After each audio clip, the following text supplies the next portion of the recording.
Well, in other news, this month is Domestic Violence Awareness Month, and the statistics here are pretty staggering. 1 in 3 women, we're told in Utah, will be abused at some point in her life. That's higher than the national average. And we've been sharing some insight from the Utah Domestic Violence Coalition in the last couple of weeks. And today, we touch on what you should know if you know someone who's in an abusive relationship, because chances are you do know someone. If someone's coming to you and trusting you and talking about something, whether they fully recognize that they're in danger or in an abusive or violent relationship, whether or not they're ready to leave, right? We talk about why would you stay? Why would you be in a dangerous situation? We need to put all of that blame and critical thinking aside. The first thing you're going to do is say, I'm sorry this is happening to you.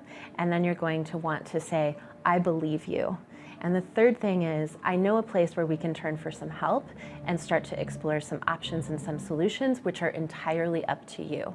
So we work from an empowerment model. This is happening all around us. If 1 in 3 women are experiencing this is happening in all of our neighborhoods, in all of our churches, in all of our communities, in all of our families. This is happening to some degree. Somewhere someone has experienced this that we know and love.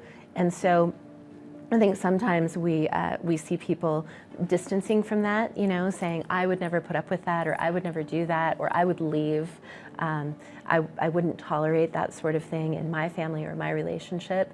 And we're doing that because it's such a hard, complex situation to understand. We're trying to put some distance there, but what we're really doing is blaming someone who is in that situation.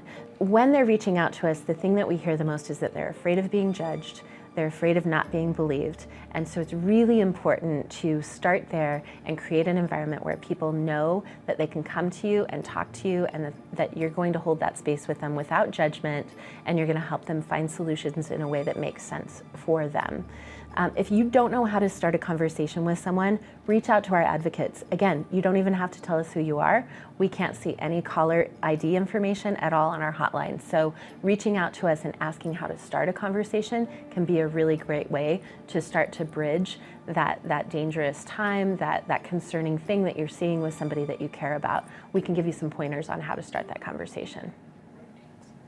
Now, she talked about that hotline. If you or someone you know is in a domestic violence situation, or maybe even the perpetrator, there's help for everyone in a situation like this. You can call the number on your screen, 1-800-897-LINK. 5465, LINK. Now, the Utah Domestic Violence Coalition is prepared to help you get those resources on your own terms. Again, you won't be judged. You won't be forced to disclose any information that you aren't comfortable doing so.